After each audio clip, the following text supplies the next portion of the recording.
কোনো পুলিশ আসেনি, এছাড়া এই বডিটা আমাদের পাড়ার ছেলেরা উদ্ধার করলো। আমাদের পাড়ারই মেয়ে, বাচ্চা মেয়ে, কালকের বিকেল থেকে এনাকে খুঁজে পাওয়া যাচ্ছিল না।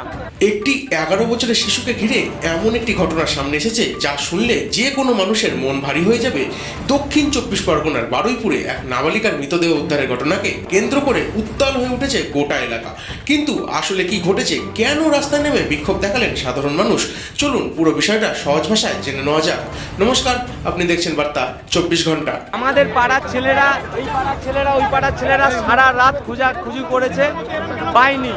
রাত্রির বেলা থেকে সন্দেহ হয়েছে, সকালে গিয়েছে, ভিডিও ফুটেজ দেখে, দোকানের ক্যামেরার ফুটেজ দেখে আমরা দুজন ছেলেকে সন্দেহ করেছি। দক্ষিণ 24 পরগনার বারুইপুরের সূর্যপুর এলাকায় 11 বছরের নাবালিকার মৃত্যু ঘিরে চাঞ্চল্য ছড়িয়েছে। স্থানীয়দের অভিযোগ, শিশুটিকে যৌন নির্যাতনের পর হত্যা করা হয়েছে। পরে বাড়ির অদূরে একটি পুকুর থেকে তার দেহ উদ্ধার করা হয়। এই ঘটনায় এলাকা জুড়ে তীব্র ক্ষোভ ছড়িয়ে পড়ে। বহু মানুষ রাস্তায় নেমে বিক্ষোভ দেখান। স্থানীয়দের দাবি, দোষীদের দ্রুত গ্রেপ্তার করে কঠোর শাস্তি দিতে হবে।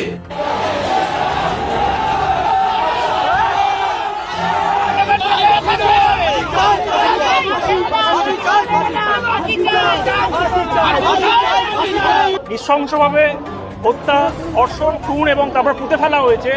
এর জন্য এলাকার সাধারণ মানুষ, শান্তিপ্রিয় মানুষ তারা রাস্তায় নেমেছে। তাদের একটাই দাবি, অভিযুক্তদের অবিলম্বে ফাস্ট ট্র্যাক কোর্টে বিচার। বিক্ষোভের সময় পরিস্থিতি আরও উত্তপ্ত হয়ে ওঠে।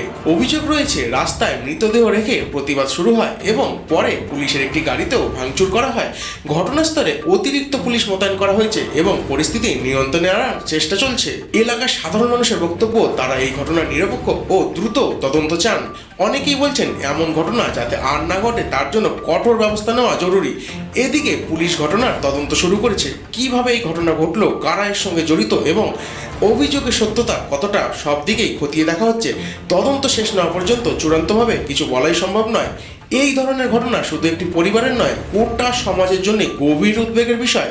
শিশুদের নিরাপত্তা নিশ্চিত করা এবং অপরাধের দ্রুত তদন্ত, এই দুই বিষয়কেই এখন সবচেয়ে দেখা বেশি গুরুত্বপূর্ণ। আমরা আশা করি তদন্ত দ্রুত শেষ হবে এবং যদি অভিযোগের সত্যতা প্রমাণিত হয় তাহলে আইন অনুযায়ী দোষীদের বিরুদ্ধে কঠোর ব্যবস্থা নেওয়া হবে। এই ঘটনায় আপনার মতামত কি? শিশুদের নিরাপত্তা আরও জোরদার করতে কি কি করা উচিত বলে আপনি মনে করেন? নিচে কমেন্টে অবশ্যই আপনার মতামত জানান। পশ্চিমবঙ্গের গুরুত্বপূর্ণ খবর সহজ ভাষায় জানতে বার্তা 24 ঘন্টার সঙ্গে থাকুন এবং চ্যানেলটি সাবস্ক্রাইব করে পাশে থাকুন। ধন্যবাদ।